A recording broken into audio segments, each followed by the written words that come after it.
คนเดิมทุกคนสบายดีในนอนใหม่สบายดีจ้ะเลยเมื่อนี้น้องนาเบียอยู่เฮือนฝนตกมาหน้าบ่ได้ทุยาเร็วๆทุยาปลาลูกทุยาเนาะน้องนาเบียอยู่บ้านฝนตกมาบ่ได้เมื่อนี้พายุเข้าเชื่อมได้เลยพายุเข้าประเทศลาวเต็มมื้อนี้วันที่7ทุกคนมือพายุเข้าเนาะตอนนี้ฝนแบบฝนแห้งขนาดนะทุกคนตอนนี้นะเดี๋ยวจะจิ้วถ่ายบรรยากาศในเบิ่งเด้อเบิ่งสไปซี่เล่นนี่ Rain go away come again I want to say baby เล่นโอ้ดีใจพอเล่น go away come again I want to say เล่หนาวเด้พี่น้องบรรยากาศฝนตกเล่นตกบรรยากาศวันฝนตกว้าแห้งอะไรแล้วจะจิ้วไปถ่ายบรรยากาศให้เบิ่งทุกคน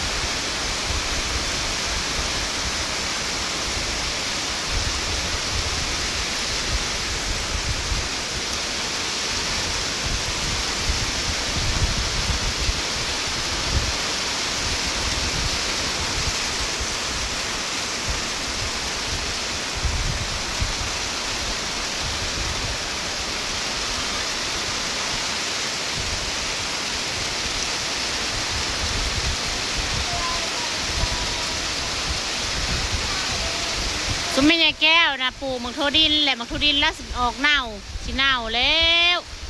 ปลูกไม่ใช่แก้วแล้วปลูกโทดินเลยอยู่ปลูก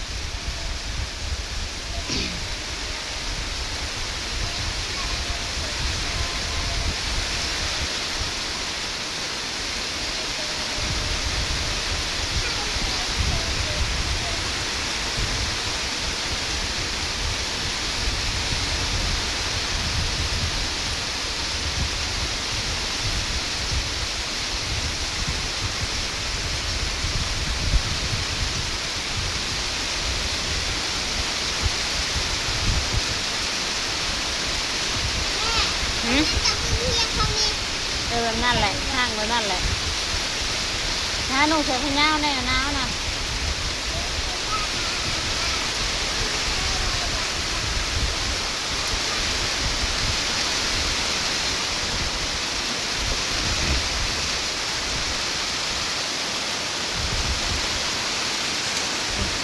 ลุงเล่แล้วสิไปใส่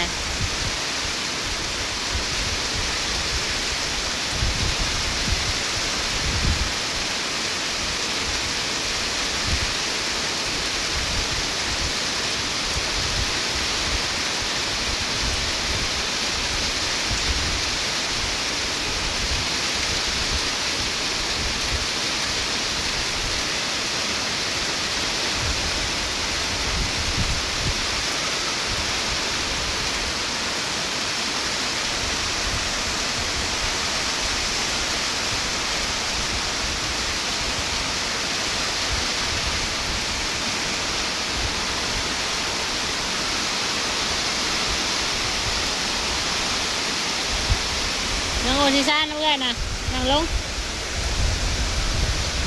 นี่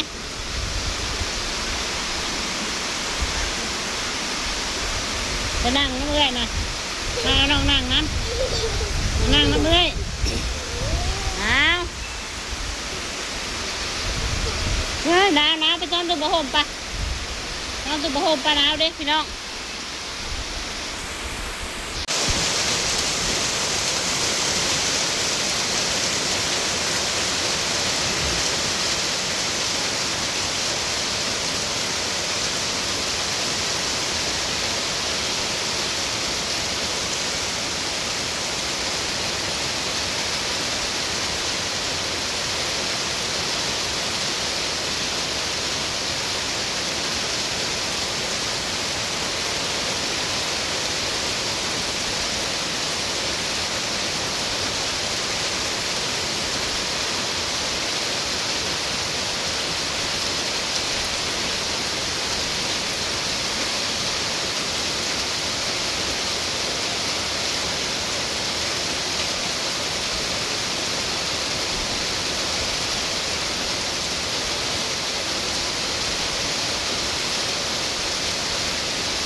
คนเลี้ยงไม่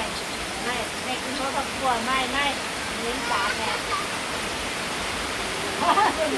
นี่แหละ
มันสิแห้งรอบบ่ายรอบแรงบ่จักและฝนน่ะเนาะสิแห้งรอบบ่ายรอบแรงผู้ทั้งตะกะงัวขึ้นแล้วเฮายังบ่ลงไปเอางัวซ้ำหำเอ้ยฝนตกเอางัวเข้าแซวๆยังแรงแห้งสิแห้งเนาะพายุเข้าเด้พายุเข้าพี่น้องเอ้ยพุ่นโอ้ยมากันบักทุดินไม่ใช่แก้วสีอันสีเน่าเลยเนาะไม่ใช่แก้วแล้วปลูกบักทุดินสีเน่าแล้ววะแล้วปลูกบักทุดินผัดพอดีถือพายุเขา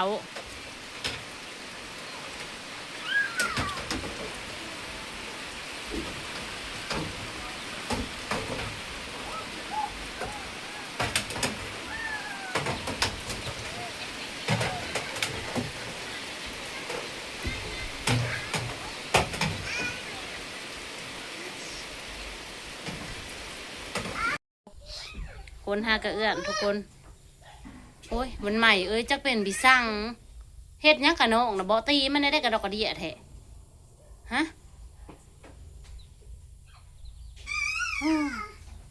จักบิสั่งเจ็บเส้นประสาทดิปวดหัวดิ ฝนฮักกะเศร้าฮักกะแดดออกทุกคนจะนะจ้ะพายุเขาพี่น้องเอ้ยพังเบิ่งมือแรงหรือมืออื่นนี่สิแห้งบ่เนาะทุกคนพายุเขาเนาะทุกคนเขาประเทศลาวนะจ้ะทุกคนค่ะแล้วก็บ่อนอื่นเนาะประเทศอื่นประเทศไทยหรือฟิลิปปินส์นี่แม่นเจอนักหน่วงทุกคนเจอนักหน่วงบ้านเฮือนนี่แบบว่าถือพายุถล่มทุกคนเด้อบ้านเฮือนเพพังเบิดเนาะ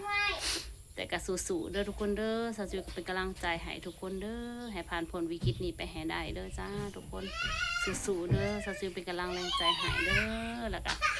อยู่ประเทศลาวเขาก็เจอพายุอยู่เนาะบางถิ่นฐานก็นักแต่ว่าบางบ่อนก็บ่นักเนาะทุกคนเนาะแต่ก็สู้เป็นกำลังใจให้ทุกคนนั่นแหละเนาะทุกคนเนาะสำหรับคลิปนี้ก็บ่มีหยังหลายเนาะสาวจิวก็ถ่ายบรรยากาศฝนตกเนาะหน้านี่นะจะเป็นหน้าหนาวแล้วทุกคนหน้าหนาวอากาศหนาวลมวอยๆแล้วเนาะเย็นหนาวแต่ว่ายังมีพายุ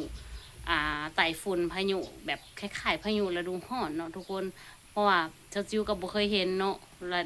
ฤดูนี่นะสจิวบ่เคยเห็นเกิดพายุแบบยิ่งใหญ่ขนาดนี้นะทุกคนที่เกิดมาเนาะสจิวก็บ่เคยพบเจอจักเทื่อเพราะว่าอากาศมันหนาวแล้วมันลมแล้วมันเข้าสู่ฤดูหนาวเรียบร้อยครับเกี่ยวข้าวเกี่ยวน้ำเรียบร้อยแล้ว